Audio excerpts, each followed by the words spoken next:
Hello, dear Egyptology lover. I'm a member of the Spanish Egyptology Association. My name is Francisco, Frank in English version. This video is intended to render a rough idea of my study about the Egyptian pyramids construction method. The construction of the Egyptian pyramids has always interested me very much, due mainly to the fact that my professional life for more than 30 years has been dedicated to the construction of great public works such as highways, earth-fill, gravity and rock-fill dams, industrial plants, tunnels, buildings, etc. And I have often wondered how so fabulous structures in those times could be constructed when technical equipment that today we use was not even imaginable. Because of this almost professional curiosity and my own fondness about archaeology and very especially about Egyptology, I have searched for all kinds of information that could help me to understand the means to build something that even nowadays would be a very serious technological challenge. However, it is little what I have been able to compile. In fact, I've been surprised by the way Egyptologists refer to this topic, limiting their studies to sketch theories without trying to deepen into the feasibility of what in some cases they believe as being possible and in others take for granted. I found some quite elaborated intents trying to provide a solution to the problem, but according to my knowledge and experience, they present solutions of doubtful making. After I examined and studied in depth the main methods proposed in the last 2 centuries, I have come to the following conclusion.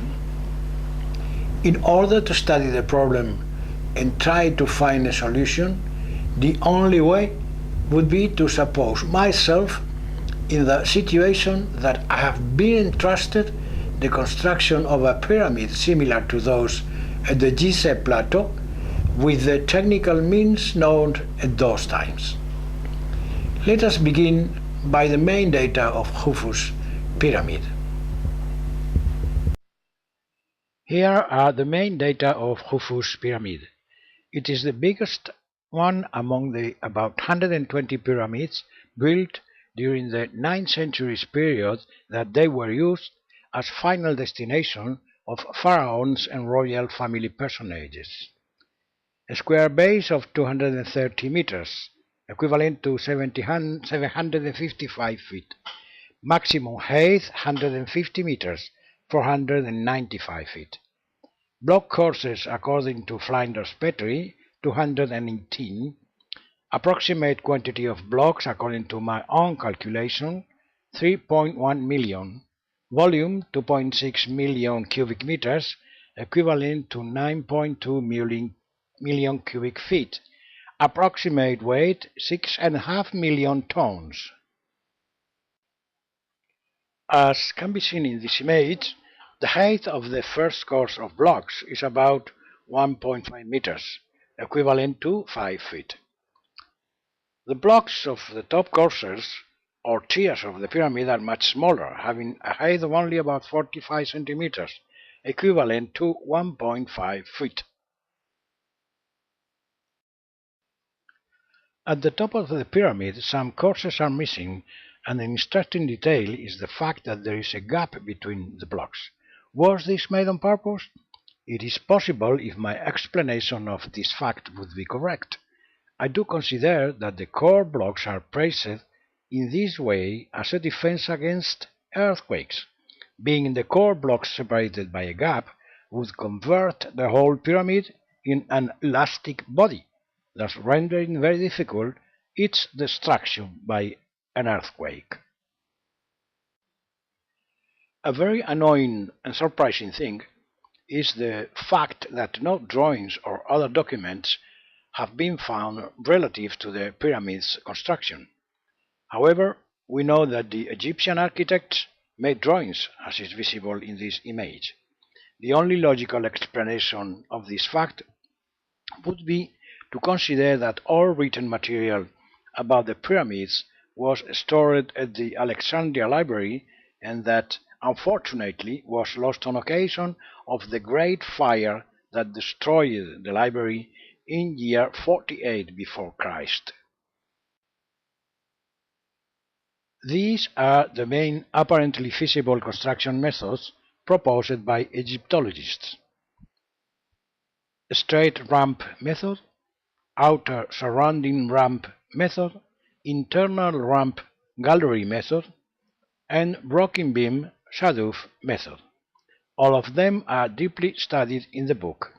The last method is the one I have studied more deeply and which I consider as the one highly likely, supported by Herodotus' description, the only existing information relative to the pyramid's construction method. Herodotus of Halicarnassus, the Greek historian, wrote in his book Euterpe, "They raised stones by means of machines formed of short wooden planks. The first machine raised them from the ground to the top of the first step. On this there was another machine which received the stone upon its arrival and conveyed it to the second step, whence a third machine advanced it still higher. Either they had as many machines as there were steps in the pyramid, or possibly they had but a single machine which, being easily moved, was transferred from tier to tier as the stone rose." If such a pyramid had to be built nowadays, which equipment or machine would be used? It would be clear to me from the very beginning which would be the method I should use: the so-called tower crane, just as can be seen in this image. But did the Egyptians had something equivalent? Of course they did. It was the shaduf. But what is a shaduf? Something as simple as this. Are they equivalent? Yes, they are, but in one point: power. Mast, boom, counterweight, load. In the case of the tower cranes, loads are raised by means of an electric motor. However, the shaduf needs the force of gravity and that of man. The rocking beam or shaduf was made of 3 trunks and had 2 movements, vertical and horizontal. The counterweight is permanently on its platform, while the load platform is loaded or empty depending on the handling phase. The shaduf has 2 possible movements: up and down movement of the boom and the counterboom to raise the stone blocks, and the rotating movement of the boom to position the stone blocks. Shadufs could be installed every 3 or 4 courses, depending on the course block height. At the base of the pyramid, up to 20 sets of shadufs on each face of the pyramid could be installed.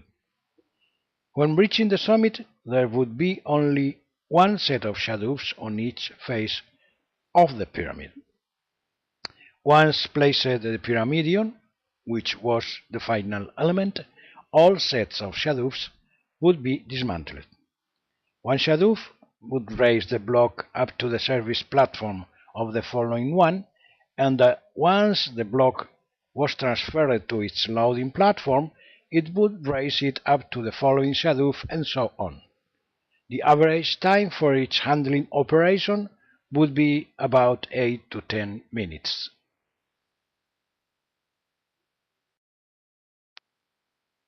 Here we can see several workers transferring a block to the loading platform by dragging it.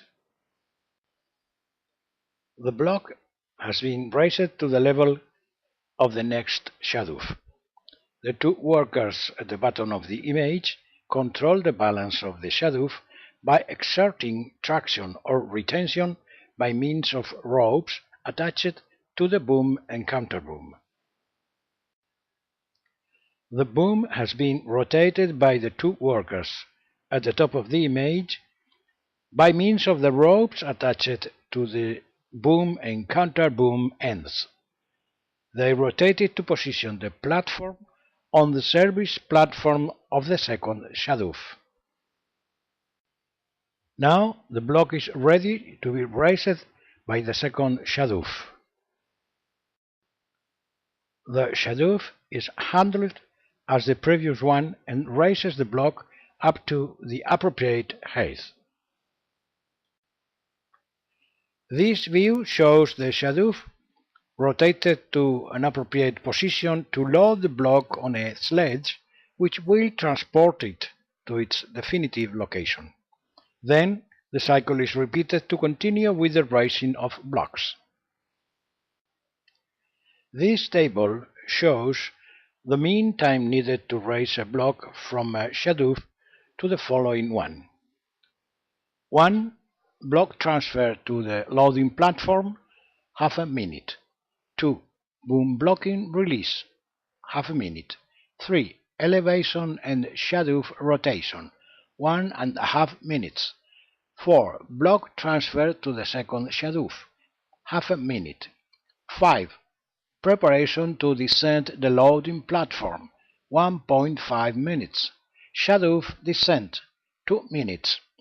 7. Boom blocking, half a minute. Unexpected, 1 minute. Cycle mean time to raise a block, 8 minutes.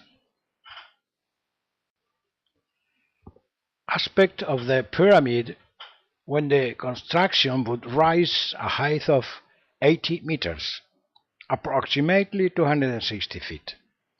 View of one of the faces of the pyramid showing the shadow sets still on duty.